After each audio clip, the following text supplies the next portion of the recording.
Warning, due to some language and subject matter, listener discretion is advised.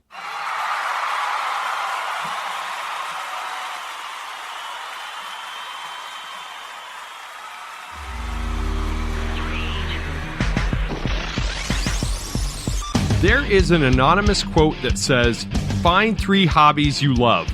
One to make you money, one to keep you in shape, and one to be creative." My next guest has figured out a way to capitalize on these things, culminating in what might have been some accidental entrepreneurialism. You may have seen him on season 2 of TLC's BBQ Pitmaster's reality show, appearing with his cleverly named grill team, Hot Grill on Grill Action. Be careful about Googling that one, folks. His latest endeavor is called Slicer Pizza Worx, where he's bringing the pizza kitchen to your backyards.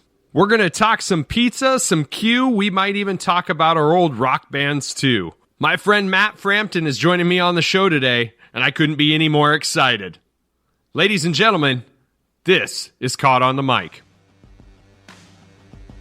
Pizza and Q, we might talk some rock bands too. Matt Frampton, how the hell are you, man? I'm doing awesome, Mike. What's going on, brother? Just kind of trying to live that semi-COVID life. Tell me about it. It's crazy. This has definitely been an interesting year, but it's awesome that we can catch up for sure. Oh, absolutely. We were just talking offline about how awesome it's been for our business. Despite navigating the public health crisis, it's been good for our day jobs and some of our other extracurricular activities, if you will. So we're not going to waste any time. This is my famous line. Why don't you tell our listeners a little bit about yourself? Yeah, absolutely. My name's Matt Frampton from Omaha, Nebraska. I own a company called Slicer Pizza Worx, and we are a at-home cooking product to just add water pizza dough, and I have a sauce that just came out. It's a new company, recently launched this past June, but I have been cooking competitively for about 15 years now in barbecue, steak, and pizza. This was just kind of a cool evolution. Love the ties that you and I have from music days back in the day to, the barbecue space, and now this, we're connecting. It's just awesome, man. Yeah, absolutely. It's funny because, this is only episode 7 of the podcast, but you are the second friend that I've had on that I knew from the music days that did a little dabbling in some reality TV action, you know. Yeah. So why don't you tell everybody a little bit about that? Yeah, for sure, man. So we started competing in barbecue in 2005, and we did well, but really we just have a funny name. Our barbecue team name is Hot Grill on Grill Action. Yes! Yeah, so it's a play on words. Anyway, so we pitched an audition video to TLC. It was TLC at the time. It became Destination America, and they loved it. We just were really stupid funny on it. I mean, we showed our cooking ability and everything, but loved our sort of personalities and chose us to be on season 2 of BBQ Pitmasters. And that kind of started everything. I mean, it led to some awesome sponsorships and partnerships with different businesses and some exposure that we probably would have never gotten without that show. So, yeah, and you guys can find Hot Grill on Grill Action on Grill Hub. Just type in grillhub.com. I'm just kidding. That's a play on words, too. Yeah, those in the know. Yeah, little known fact, I think in 2013 or 14, we were featured, our name was featured in a Playboy magazine. They were talking about stupid barbecue names that, are sort of have innuendos in them, and our team name was the number one chosen name. Yeah. That's awesome. That's great, man. So, you kind of touched on it. You and I know each other from playing music together. Ranch Bowl, man. Ranch Bowl days. Actually, you know what I remember playing with you guys the most was the Howard Street. Oh, dude. Howard Street, that's where my wife and I, that's where our relationship bloomed. And I miss that place more than any spot. I think that was the coolest venue in town. I mean, there's lots of Ranch Bowl and all these other places were amazing. Don't get me wrong, but Howard Street's something special. I don't think it gets enough love, man. I don't think people talk about it enough because some of those nights were pretty damn magical. They were magical, and there were some historic shows there. If you look back into the 90s, before you and I were kind of playing out, maybe too young to even be in the bar scene. Right. But yeah, that was fantastic. I remember, actually the first time you and I actually interacted together, you were booking shows for the Funplex here in town. Yeah, I did. I actually booked the first all the shows at Funplex before they stopped happening. Yeah. With Scott there who managed it, and we did our CD release parties there. We started indoors, we moved it outdoors, and some after hours parties at the water slides. You guys actually, and in all due respect and praise be to the All Holy Ranch Bowl, but you guys actually were starting to give them a little run for their money that certain bands were getting blacklisted. We were the first one. I remember. You remember handing out those little tickets to get paid, the cardboard cutouts or whatever, Yeah. And every one of those that got turned in, you got $1 or something. And we had a show, and it was obviously we drew the most people. They unfortunately left after we played, but then we didn't get paid because of that. Yeah. So that was when I went and found Funplex.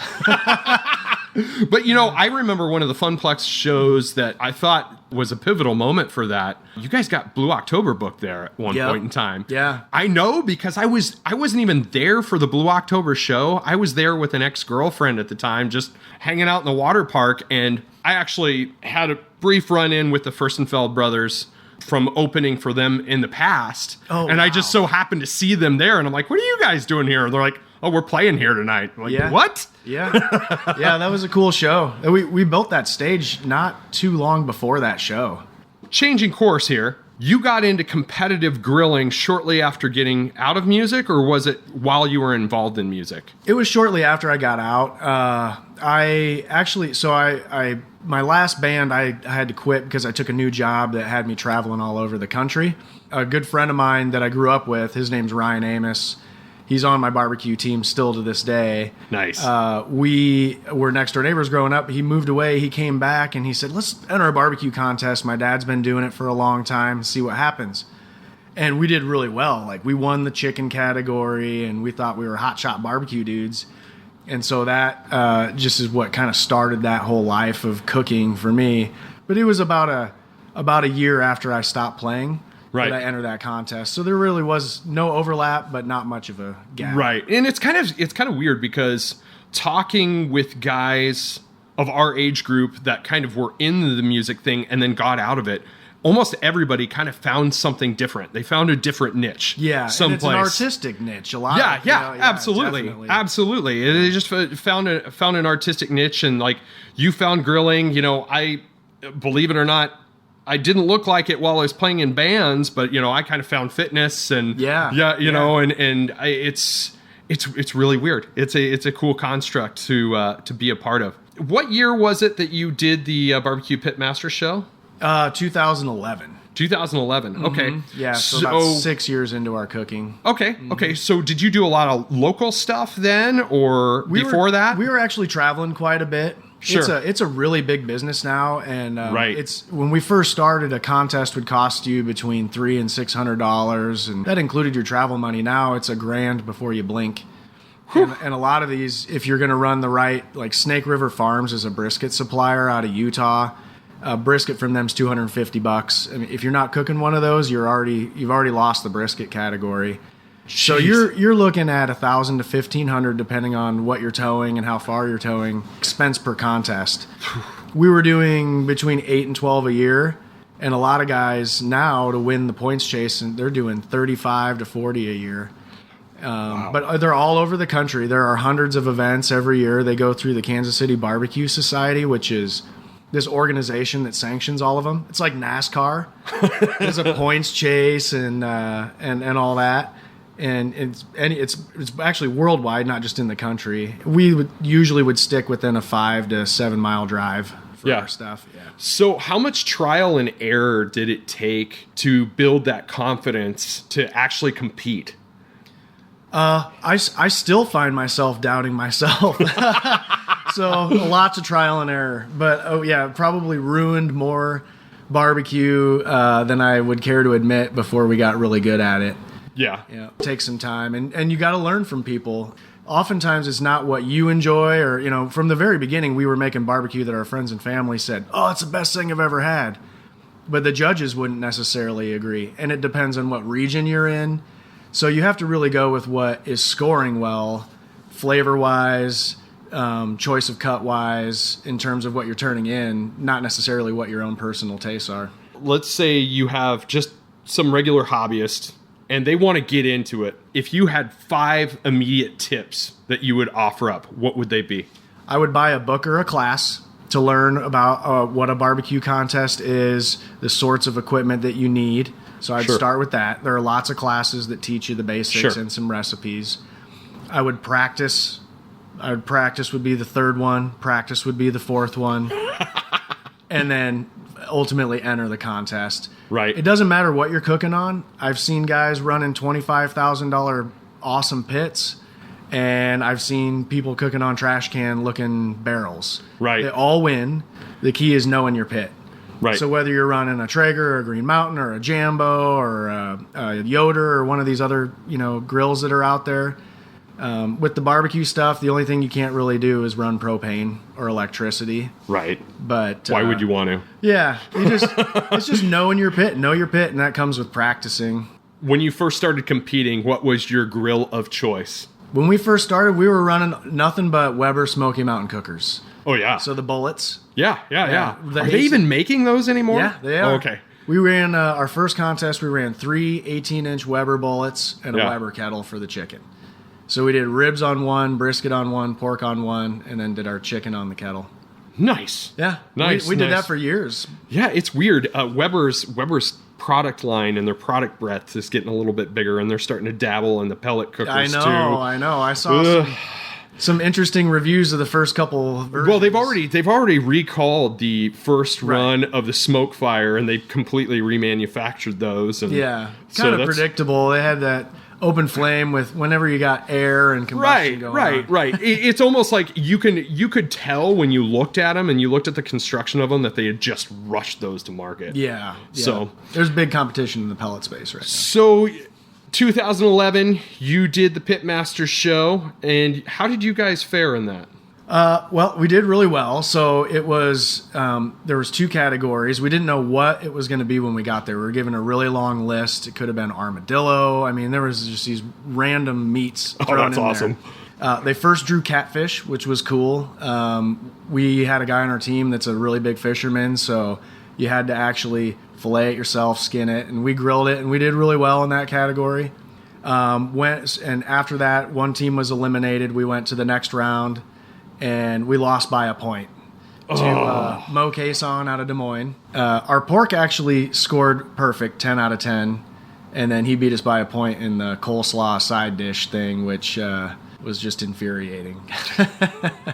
So we're about to shift gears into your next endeavor and the next chapter of that story, but what is your favorite thing to cook, just as a pit master?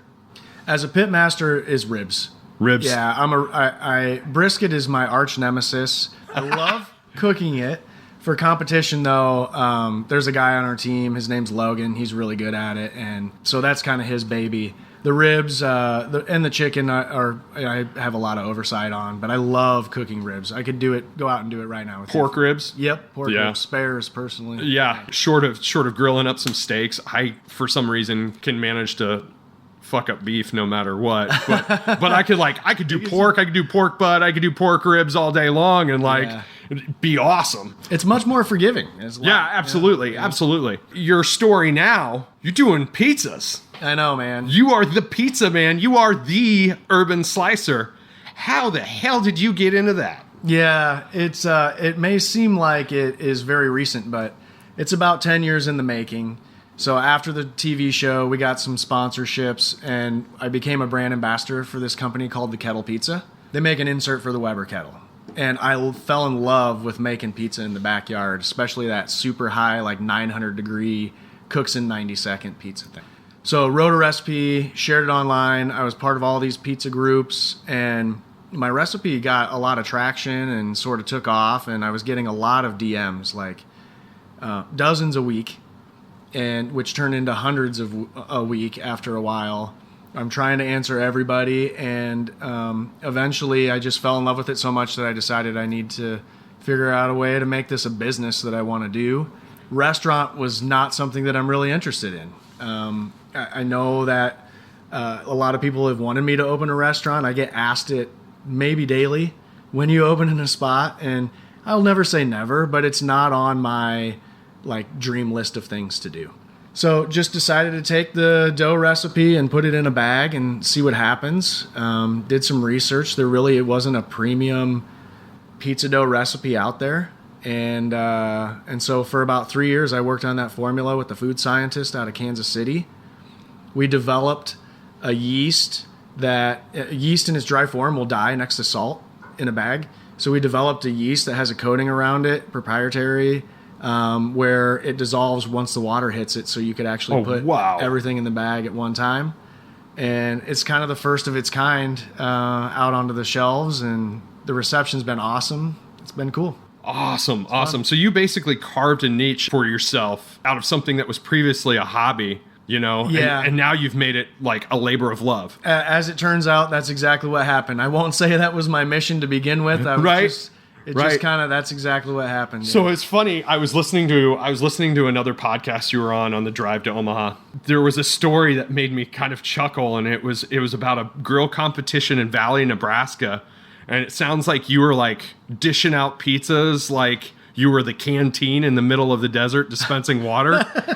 That's kind of what was happening for a number of years, because we were cooking on those kettle pizzas to help bring them some awareness. Right. And it got out of control for a while. I found myself bringing like 100 dough balls to a pizza contest, and we're slanging pizzas all night long, and then I had to solicit help, and yeah, that's kind of how it all started to become. You didn't reach out to Guinness to see if you can get in the world record book for Probably speed? Should have done that. Yeah, probably should have done that, man. That's awesome. So you've created this dough mixture, and you've turned this into a hustle for yourself, which is very, very, very impressive. I like following your social media because I was once a fat kid, and I will always be a fat kid at heart. I will always be a fat kid at heart. And man, I look at that food and I just it's fantastic. So are you teaching classes then now? I am, yeah. So my pizza dough product is just a pantry alternative, but I actually teach how to do everything from scratch. I have a multi-day dough recipe if people want to use it. I have a sourdough starter that's like a pet. Her name's Karen. And I have to feed her regularly. I've had her in my house for 8 years. And yeah, I teach barbecue, grilling, and pizza classes. Pizza are the highest demand ones. Not to tread back too much to the grill topic, but do you find that people in your world are like musicians and they're kind of like gear snobs to a certain degree? Oh, totally. Yeah. Very passionate about what they're doing, Right. What they're doing it on, So as a pizza chef, what is your preferred method to cook and prepare a pizza? Man, this is like picking my favorite band or movie. I'm really bad at this. I'm super fickle, so it depends on the day. Right. But I'll tell you, probably my number one favorite is cooking a Neapolitan-style pizza, which is a 900-degree, cooks in 90 to 100 seconds kind of thing. Okay. That's where it was all. Those are my roots in pizza cooking. They're quick and easy for entertaining, right? And a lot of people love them. Sure. I'm really getting into deep dish though. So. Nice, and it's Detroit style deep dish, right? It is. Although our package says Detroit deep dish. You can do other deep dishes with it. Sure. You can make a Chicago. You can make what's called a grandma. You can make a Sicilian pizza out of it. What the hell's a grandma? A grandma. So if you're in Omaha, think like Orsi's. Okay. Yeah. Something like that. It's not quite as thick. A little different version, but La Casa would kind of be along those same lines. So in order to get up to that 900 degrees, you're pretty much cooking on open fire then. You have to have fire. Yeah. If you run just coals, you're 500 tops, probably more like 475. Right. So what vessel do you do that in? So I use several different ones. The kettle pizza is one. So you run coals in the back and then you feed it sticks, and that's actual fire that burns back there. I use my pizza insert for the Green Mountain grills, which is about 900 degrees. I have an uni, which is a propane cooker. So that's not actual wood, but you have the high heat. And then I have a wood fired oven that's nice, fantastic. one thing that's been really interesting to see online, and I even shared it from my social media page, is that you are a part of the Chef's Giving. The Chef's Giving. That's what it is. That's what it is. That's what it is. Man. Chef's Giving. The Chef's Giving thing is one of the coolest projects I've ever done. I probably don't belong, but it's like Andrew Zimmer and Yan Can Cook, Martin Yan, Sammy Hagar did a video. Right. So there's 30 chefs in all that each did a video, Urban Slicer included, and we submitted them, and 100% of the proceeds go to the first responders for the California wildfires. And if you go out to chefsgiving.org, you can see it. It's a donation of your choice. You get all 30 video recipes and written recipes. A lot of these guys are like 5-star Michelin chefs in New York and all over the country. Yeah. And I mean, there's some awesome of beef Wellington. There's some couple different ways to do turkey, some hams. And you can see the bass player of Normandy Circle. And the bass player of Normandy Circle cooking a Thanksgiving pizza. Who would have thunk it? So Thanksgiving pizza, does that involve having turkey and gravy on the crust? That's exactly what I did. Are you serious? I was joking. God. Yeah. That's awesome. It's my holiday leftovers pizza. It's a deep dish. It's got no kidding. all of the holiday fixings on it. Dude, that's awesome. Yeah, it's really good. It sounds so weird. But Awesome. It is really, really good. Oh, I bet it would be. I mean, you think about combinations that you would never think were amazing, like the KFC's famous bowl. Yeah, exactly. Yeah, it's just everything thrown in there. It's everything, all that shit thrown together, and it tastes delicious. And it's like, oh man, that's so damn good. So let me ask this, because I've seen online a couple of times. Have you done the Lincoln Half Marathon? Yeah. So 6 times. Do you find that your diet is easier to manage because you're preparing all this fresh food for yourself? Or do you find that that's still a slippery slope? No, I've actually, for me, exercise is the great equalizer. If I didn't, I'd be 350 pounds. So, I love making fresh food. Even the pizza, when I teach classes, I tell people pizza is not junk food. It can be junk food. You can go to Little Caesars or Pizza Hut and buy some really terrible pizza for you.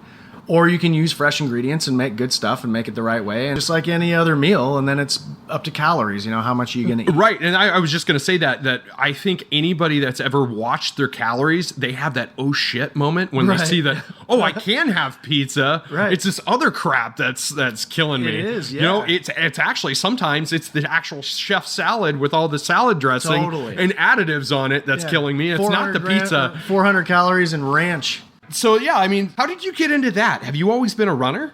No. I got, right after my son was born, who will be 11 here in December, I found myself pretty much in the worst shape of my life.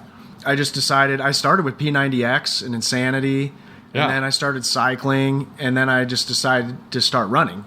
My first race ever was the Omaha Marathon, the full. And I did not know what I was getting into, but I trained up to it. And since that's the only sanctioned full I've done, but I've run 3 actually just in training.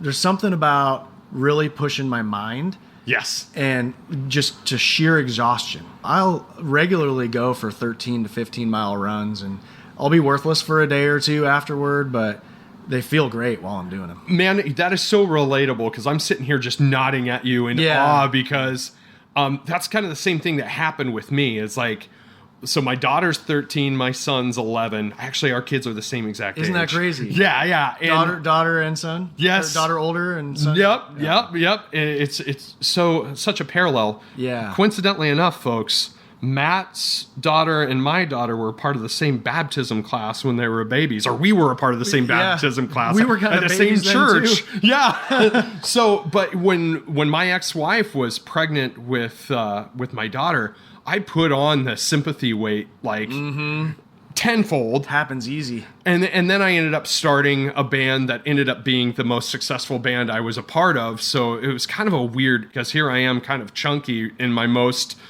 popular band I've ever done. Yeah. It's like, and it's such an image-driven business it anyways. Is. I lost it all. Then she got pregnant with my son, and I put it all back on. Then I lost it all again, and so what's been your choice? Like for me, running has really been running really is my thing too. It is. Okay. It's a combination. Have you done the Lincoln?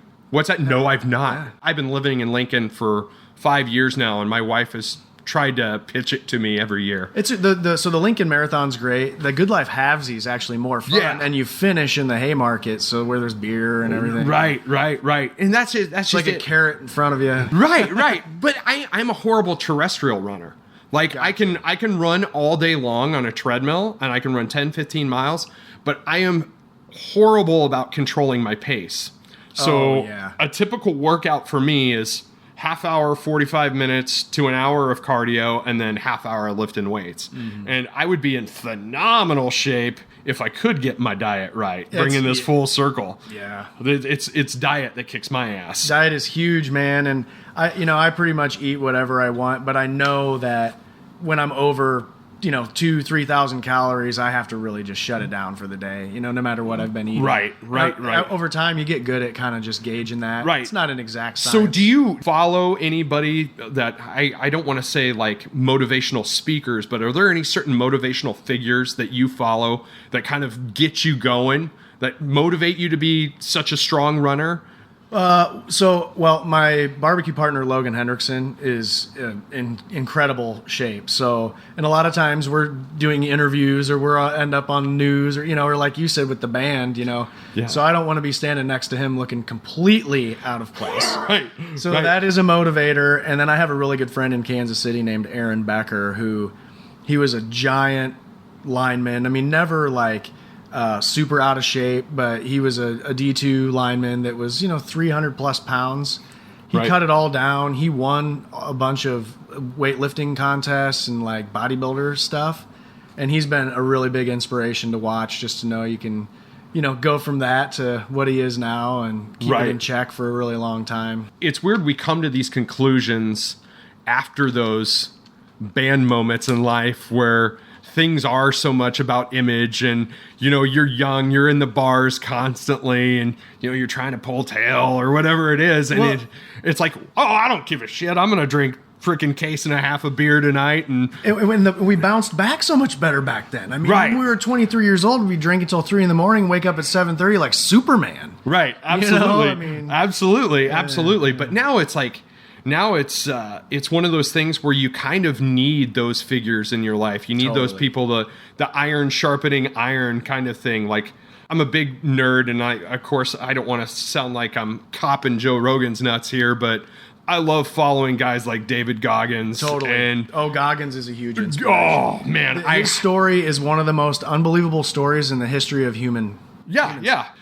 When I listened to his book, I went from running on average 3 miles at a time to like 2 to 3 weeks later, here I am running 10 miles and I'm not even breaking a sweat. Yeah, I mean, he'll make you feel lazy real quick. Oh, yeah. What he did. Oh, yeah. So it's guys like him that kind of get me going, but it's also maintaining those people in your social circle, people that you kind of like keep close, because you're like, okay, this guy's going to push me because I don't want to be, dad in the backyard wearing his jorts, his white New Balance shoes. Absolutely. His Sunday best, the Callaway the polo. Bush Latte guy. Yeah. Well, and the same could be said. So there's the fitness side, and then there's just the general being a good person. Show me your friends, and I'll show you your future. I think that's one of Damon Benning's favorite lines, and I've used it for years. Stole it from him, but it's really true. Yeah. You saw when you pulled up to my house, there's a bunch of construction going on. Yeah. We had a guy that we've known for a really long time start the job, and he went to jail. Yeah. And so some people just have too many comeback stories. They don't learn, or they're not surrounding themselves with the right people. It's very important. Oh, absolutely. Absolutely. My dad's line for that was, and I still use it to this day, was if you run through a barnyard full of shit, you're going to get some on you. Yeah, that's absolutely true. I love that. And so, like, sometimes I've been the whole barnyard. Sometimes I've set up a tent in the barnyard and lived in it. But, Yeah, absolutely. We all love a good comeback story whenever somebody actually makes it through and does good things. What's in the future for Urban Slicer? Yeah, so right now I'm trying to continue growing our mom and pop outlets. We're in 47 stores now in 20 different states. I've got a store in Australia. Just finally agreed to a deal with a distributor in Canada. So I just finished French packaging. Oh, wow. And today I got a confirmation that a German distributor wants to take us. So I got to do some German packaging. So I'm going to continue ramping up that volume. I added the sauce 2 weeks ago. I have 2 seasonings coming. I'm going to just continue building that product line, and eventually it'll be more than just pizza dough. The pizza dough will always be the root, you know, its mission, so to speak, but I want the brand to grow. We will be in big grocery at some point. Yeah. I'm just waiting for that because it is, I mean, I'm in IT by trade, and I knew nothing about retail, and I have a very good friend that is one of my partners, and he's been in this for a really long time, and I'd be lost without him. It is, as you know, it is a crazy business, and you're competing with so many different products to try and get on the shelves, and the placement fees and everything involved, of like a Kroger, Hy-Vee, or Walmart.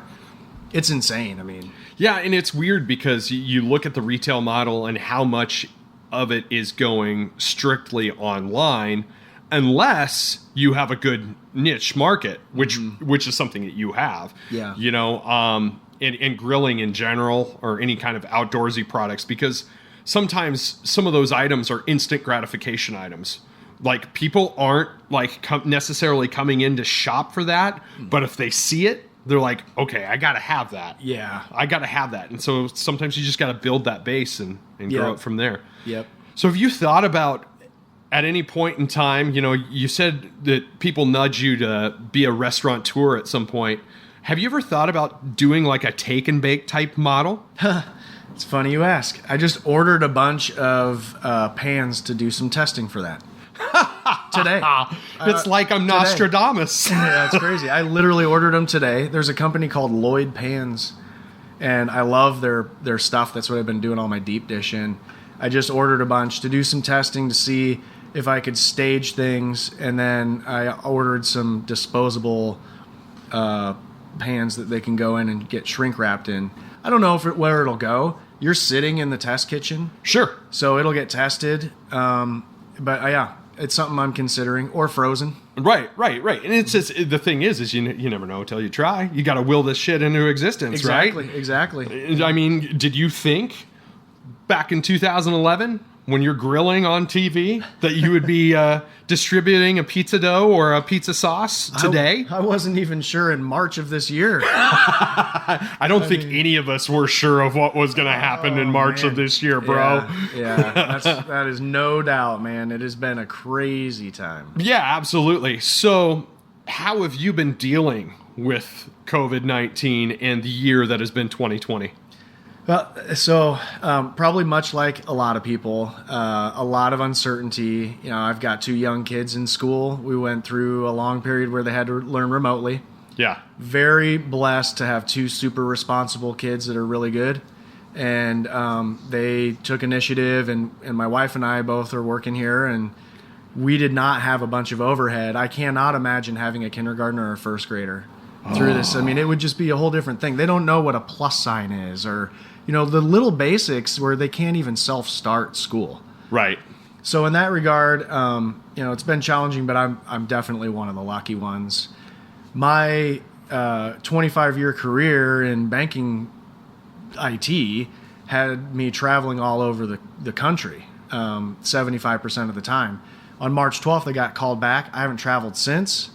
And so for that, it's been a blessing for me. Right. You know, I am getting more family time than I've had in a long time. A perfect opportunity for me to launch this new company, and lots of family dinners. I have had lots of personal situations with it. Both my parents have gotten it, who are older. My grandmother, who's 87 years old, got it. A lot of my immediate family has had it, and you know, luckily, it's been pretty minor in terms of symptoms, which is just kind of the story of this thing. Some people it affects really in a really, really bad way, you know, and kills them. And then there's the other side where I spent all of January, February, March in Manhattan going to dinners and shaking hands and, you know, not really understanding how stupid that was. Right.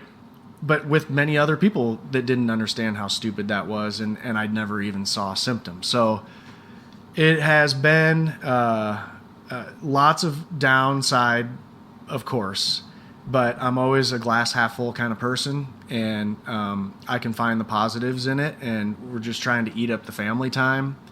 For me, on the business side of things, which it sounds like much the same for you, it has been, I'm super lucky. I'll just say it. There's some restaurants and some smaller shops that are going out of business, and I'm thriving. Right. It's very out of balance. Yeah, that's a good way to describe it. And first and foremost, before I respond to any of that, I'm going to commend you, because one thing that I've always tried to steer, whether it be on the podcast and in my personal life, is finding the silver lining in this. Mm-hmm. It's like, because we're all dealing with the downer days. We all get those days. Yes. Like some of those days last for weeks. Yep. But if you're able to find the silver lining and say, okay, this is where the real value lies here, Yeah. This is proof that we're going to come out of this better than we probably went into it. We will be fine. Oh, absolutely. It's going to be a while. Yeah, it'll definitely be a long while. We got to buckle down, and it might, I hate to say this, and I said this on a social media post the other day, inevitability is that it's probably going to get worse before it gets better. I would agree. But it is going to get better. I mean, it seems, inevitably is the right word. There's no way around it, I think, at this point. Right. Yeah. And it's weird because you talk about that March 12th. I was in Colorado on a little mini vacation that same week, the week that everything shut down. Oh, wow. Yeah, so it was right before everything shut down. Flying? Did you fly into town? No, we drove. We were in Manitou Springs and Colorado Springs, and it was just one of those things where it was nice. Like, there wasn't a whole lot of people around, but we were driving back, and I'm getting text messages from my day job that so-and-so quit, so-and-so had to go home because the university closed, and I lost 4 people right away because the college closed down, and get home and the kids were like, well, we were on spring break and now we're not going back to school. Yeah, that's exactly what happened. Yeah. And so it was a weird time, and it was really scary, but I think the strength in all of us is learning how to manage living with it while we turn that corner. Yeah. And I'm glad we see eye to eye on that. If you're constantly focused on the downside, you're going to be miserable. Yeah. And the pandemic, that's not a new concept because of the pandemic, Right. And I kind of think if you came into this situation as one of those people, you probably are more miserable than you were to begin with, but you were probably miserable before. Yes. I'm like you, man. You got to find the positives in everything. Right. We'll lose our sanity, man. Yeah. And some of us already are. Yeah. And some of society already is losing its sanity. And it's just there's not enough people that kind of want to look at things more subjectively. I mean, it was such a quick reflex to make this public health issue a political issue when it's always been a public health issue. It doesn't matter which side of the fence you sit on. Totally agree. Like it doesn't matter. Yep. Like, there's merits on both sides of the fence when it comes to the issue of the pandemic.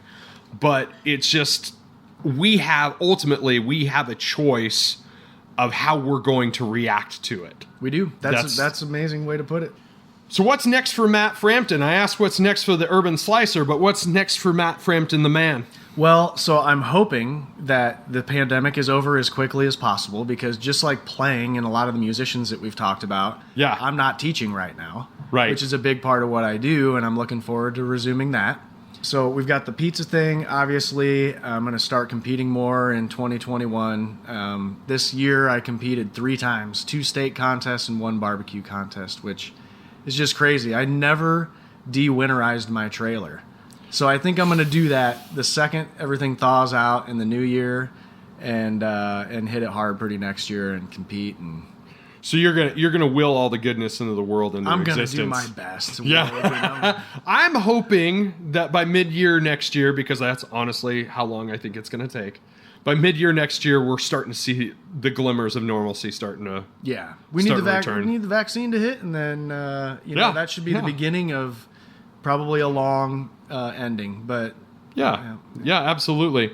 Well, I can't thank you enough. It's actually good to sit across from you and have this conversation and talk about where we've become these old men that we are now. Dude, it's crazy, man. I mean, it's just crazy how, and just like this year, the days kind of fly by and the years just fly by. And I mean, it's been probably 20 years since we played our first show together. Yeah, I know. And that's hard to think about. I saw a meme online that said something along the lines of, next year is 2021, and I'm still thinking that 2008 was 5 years ago. Yeah, oh, absolutely. Oh, man. Yeah. And that describes it perfectly. Yeah, it sure does, man. Well, Matt, you're a good man. I appreciate you doing the podcast, and maybe we'll do this again sometime. Likewise, brother. Thank you so much. I appreciate it. Man, I cannot tell you how grateful I am to have had Matt Frampton on the podcast today. Such a good time reliving those old memories and talking about where our life's journey has gone. We didn't even touch the surface of where Matt can be found online. You can find him on YouTube. You can find him on Facebook under Pitmaster Matt or Urban Slicer. You can find him at BBQRevolution.com. That's BBQRevolution.com. He's not that hard to find. He's all over the place. And I'm super grateful that you got to find him here today. Gratitude is a really good theme this week since it is Thanksgiving week. And I would be grateful if you could leave a 5-star review on the Apple Podcast app or on my Caught on the Mic Facebook page. This would also probably be a good time to mention that we do have a channel on YouTube, and that would be a real easy way to turn on your friends to this podcast. This has been Caught on the Mic with Michael Clark. Until next time, thank you.